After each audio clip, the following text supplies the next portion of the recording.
Hello everyone, आप सभी का स्वागत है बीपीएससी उत्कर्ष में। यहाँ पर हम करने वाले हैं आज बहुत सारा डिस्कशन। क्या है डिस्कशन? ये टॉपिक है सोलर सिस्टम। सोलर सिस्टम यानी कि प्लैनेट्स के बारे में हम पढ़ेंगे। 10 मिनट के अंदर अंदर प्लैनेट से जो भी सवाल आते हैं उसको हम यहाँ पे कैप्चर करने वाले हैं। तो आइए सबसे पहले देखते हैं, प्लैनेट्स के पिक्चर्स देख लेते हैं। यहाँ पे आपको दिख रहा है मर्क्यूरी, वेनस, अर्थ, मार्स। ये जो प्लैनेट आपको 4 दिख रहे हैं ये छोटे प्लैनेट हैं, तो इनको हम इंटीरियर प्लैनेट्स कहते हैं या फिर हम इंटरनल प्लैनेट्स भी कहते हैं, यानी कि ये आंतरिक है, ये आंतरिक है। और जो बाहर के हैं ये जो है ये आउटर प्लैनेट्स हैं।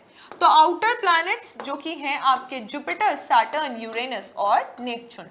आउटर प्लैनेट्स कि जो ऊपर का जो इसका लेयर होता है ये जोवियन होता है, यानी कि गैसेस का बना होता है। तो आउटर प्लैनेट्स को हम जोवियन प्लैनेट्स भी कहते हैं या गैसियस प्लैनेट्स भी कहते हैं। और जो आपका इंटरनल प्लैनेट्स है, जो इसका इंटीरियर प्लैनेट्स हैं, तो इंटीरियर प्लैनेट के जो सतह है ये टेरेस्टेरियल होते हैं, यानी कि सतह ही होते हैं। ठीक है, तो ये टेरेस्टेरियल होते हैं, इनके ऊपर ठोस होता है। तो आपको डिफरेंस बेसिक आपको दोनों के बीच में समझ में आ गया। अब हम क्या समझने वाले हैं? अब हम एक एक प्लैनेट से जो सवाल आ सकते हैं वो समझने वाले हैं। तो सबसे पहले हम देखेंगे यहाँ पे बुध यानी कि मरकरी को। मरकरी सबसे करीब है, ये बात तो आपने देख लिया कि ये नियरेस्ट प्लैनेट है सन के, जो कि सोलर सिस्टम में है। सन के बहुत करीब होने के कारण इसको कम चक्कर लगती है, तो कम चक्कर लगने के कारण ये जल्दी से अपना रिवॉल्यूशन कंप्लीट कर लेता है। सबसे कम समय में ये एक चक्कर, एक परिक्रमा लगा लेता है। इसका आकार काफी ज्यादा छोटा है और इसके पास कोई भी उपग्रह नहीं है, यानी कि इसके पास कोई भी सैटेलाइट नहीं है। जैसे कि आप जानते हैं कि हमारी धरती के पास एक सैटेलाइट है, लेकिन मरकरी के पास कोई भी सैटेलाइट नहीं है। यहाँ पर कोई वायुमंडल नहीं है, यानी एटमॉस्फेयर नहीं है। एटमॉस्फेयर नहीं होने के कारण जब दिन का समय होता है तो यहाँ बहुत ज्यादा गर्मी होती है, जब रात का समय होता है तो यहाँ बहुत ज्यादा ठंडा होता है। तो दिन के समय में आप देखिएगा कि बहुत ज्यादा गर्मी 467 डिग्री सेल्सियस तक गर्मी पहुंच जाती है, और रात में क्योंकि कोई हवा ही नहीं है जो हीट को पकड़ के रखे अपने पास, इस कारण से टेम्परेचर जो है -170 डिग्री सेल्सियस तक पहुंच जाता है। अब यहां से सवाल क्या आ सकता है? कैलिरिस बेसिन।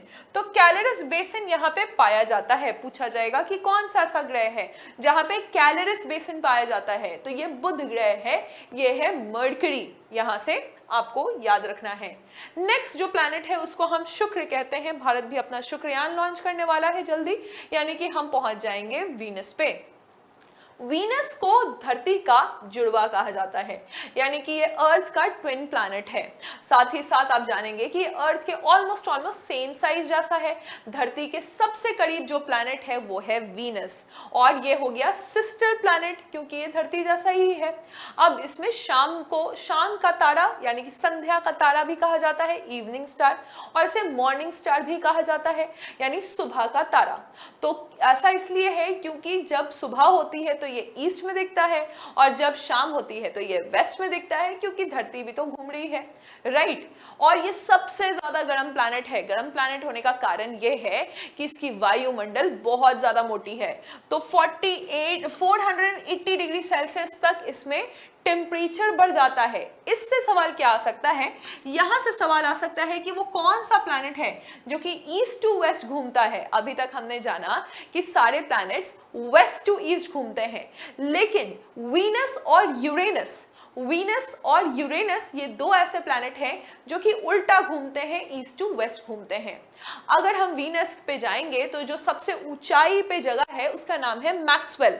तो यहाँ पे आप देखिएगा मैक्सवेल सबसे ऊंचा है और ये बेटा माउंटेन पे है। तो पूछा जाएगा बेटा माउंटेन कहाँ पे है, तो आप बताइएगा कि ये वीनस पे है। बाकी धरती के बारे में तो हमें पता ही है कि धरती वेस्ट टू ईस्ट घूमती है, सूर्य की परिक्रमा लगाती है, खुद भी रोटेट करती है। धरती थोड़ी सी इंक्लाइंड है, यानी कि टेढ़ी है। तो धरती का जो एक्सिस है इसको नहीं, इस पे नहीं, ये इस पे घूमती है। ये 23.5 डिग्री सेल्सियस है, 23.5 डिग्री है, और अगर हम इक्वेटर से देखेंगे तो ये 66.5 डिग्री है। तो धरती थोड़ी सी टिल्टेड है, राइट। ये चीज आपको ध्यान रखना है। धरती को हम ब्लू प्लैनेट कहते हैं क्योंकि यहाँ पर ज्यादातर पानी का प्रेजेंस ऊपर से दिखता है, और ये पहला ऐसा प्लैनेट है हमारे सोलर सिस्टम में जिसके पास अपना खुद का सैटेलाइट है, और आप इसको मून कह रहे हैं, चांद कह रहे हैं, फाइन। अब हम देखेंगे यहाँ पर कि ये सन के बाद नियरेस्ट टू द अर्थ, ठीक है। तो ये कौन, क्या बात कर रहे हैं हम बात कर रहे हैं प्रॉक्सिमा सेंचुरी की। प्रॉक्सिमा सेंचुरी क्या है? धरती के सबसे करीब कौन सा तारा है? धरती के सबसे करीब है सन। सन भी एक स्टार है। कोई भी चीज जिसकी अपनी लाइट होती है वो स्टार होता है, और सन के बाद जो धरती के सबसे करीब है वो है प्रॉक्सिमा सेंचुरी। तो इसको भी आपको ध्यान रखना है, यह है प्रॉक्सिमा सेंचुरी। अब है मार्स। तो हाल ही में न्यूज में रहा, 2 शहर, एक बिहार का और एक यूपी का, तो इनके नाम पर मार्स के क्रैटर का नाम दिया गया है ना। जैसे हिल्सा, तो ये यूपी का है, और मार्स पे एक क्रैटर है जो कि यूपी के शहर, और मिरान जो है वो बिहार का शहर है, इसके नाम पे इसका क्रैटर है। इसको हम रेड प्लैनेट कहते हैं क्योंकि इसके सरफेस पे आयरन ऑक्साइड पाया जाता है। और आप देखिएगा कि 2 poles there is also seasonal change. यहाँ पर भी क्या है कि ऋतु परिवर्तन होता है, जैसे कि हमारे अर्थ में होता है। पूछा जाएगा ऋतु परिवर्तन हमारे अर्थ की तरह और कहाँ होता है, तो ये होता है मार्स पर, फाइन। उसके बाद हम देखेंगे कि क्योंकि ये भी अपने एक्सिस पे टिल्टेड है। अब इसके 2 सैटेलाइट फोबोस और डेमियोस आपको याद रखने हैं। तो जैसे हमारा मून है वैसे ही यहाँ पे फोबोस है और डेमियोस है। निक्स ओलंपिया यहाँ पे एक माउंटेन है, तो एक माउंटेन का नाम क्या है? ओलंपिया। और ये पता है 3 times higher than Mount Everest. ये माउंट एवरेस्ट से 3 गुना ज्यादा ऊंचा है। और ओलंपस मेसी, यहाँ पे ओलंपस मेसी ये एक वोल्केनो आता है जो कि इस जगह का, पूरे सोलर सिस्टम का सबसे बड़ा वोल्केनो है। तो एक्चुअली क्या है कि मेसी यहाँ पे एक ज्वालामुखी है, और ओलंपिया जो है वो यहाँ पे एक पर्वत है। तो ये भी आपने जान लिया है। नेक्स्ट है हमारा जुपिटर। तो जुपिटर आप देखिए ये साइज में सबसे बड़ा है सोलर सिस्टम में, और इसमें ये गैसेस का बना हुआ है। और इसमें कौन से गैस है? हाइड्रोजन और हीलियम गैस है। इससे रेडियो वेव्स निकलते हैं। पूछा जाएगा कौन सा ऐसा प्लैनेट है जिससे रेडियो वेव्स निकलते हैं? ये है जुपिटर। जुपिटर के पास, ये तो पुराने डेटा है, आपको बताना है कि जुपिटर के पास टोटल सैटेलाइट कितना है, क्योंकि जुपिटर और सैटर्न इसके सैटेलाइट्स बढ़ते रहते हैं। फेमस वाला आपको याद रखना है। तो इसका जो उपग्रह है ये है गैनीमेड, और गैनीमेड के बारे में हम जनरली न्यूज में पढ़ते हैं। अब गैनीमेड में भी एक बहुत बड़ा सा गड्ढा है, और इस प्लैनेट पे भी काफी सारे गड्ढे हैं, जिसको हम यहाँ पर ह्यूज रेड स्पॉट जैसा ये दिखता है, बड़ा सा लाल गड्ढा। अगला प्लैनेट है सैटर्न। जुपिटर के बाद जो दूसरा सबसे बड़ा प्लैनेट है वो है सैटर्न। सैटर्न के आसपास रिंग्स भी होते हैं, और इसके आसपास 10 रिंग के करीबन है अभी तक ये पाए गए हैं। सैटर्न के पास भी इसके भी सैटेलाइट जो हैं वो बढ़ते रहते हैं। आप मुझे बताएंगे कि जुपिटर और सैटर्न के पास कितने कितने सैटेलाइट हैं, किसके पास ज्यादा सैटेलाइट हैं। सैटर्न जो है वो फ्लैटेस्ट प्लैनेट है, यानी कि थोड़ा सा चपका हुआ प्लैनेट है। अब हम देखेंगे कि ये बहुत ज्यादा तेजी से रोटेट करता है, क्योंकि ये क्या है? चपटा हुआ है। तो ये पूछा जाएगा कि सैटर्न क्यों इतनी तेजी से रोटेट करता है, तो आप बताइएगा कि इसका कारण ये है क्योंकि ये चपटा हुआ ग्रह है, और ये पीला रंग का दिखता है, पीला रंग का तारा दिखता है। तो पीला रंग का तारा हमारे सौरमंडल में सैटर्न दिखता है। अगला प्लैनेट है यूरेनस। यूरेनस को हम अरुण कहते हैं। ये हरा रंग का दिखता है। तो यूरेनस कैसा है? हरा रंग का दिखता है। इसमें बहुत सारा मीथेन गैस है, इस कारण से ये हरा दिखता है। ये वीनस की तरह ईस्ट टू वेस्ट घूमता है, और इस कारण से इसमें सनराइज वेस्ट में होता है और सनसेट ईस्ट में होता है। अब आप देखिएगा कि इसके भी आसपास कुछ कुछ रिंग हैं, जैसे कि अल्फा, बीटा, गामा, डेल्टा और एप्सिलॉन। तो इसके भी आसपास कुछ यहाँ पर हम देख रहे हैं, ये जो है इसके भी आसपास कुछ छल्ले हैं।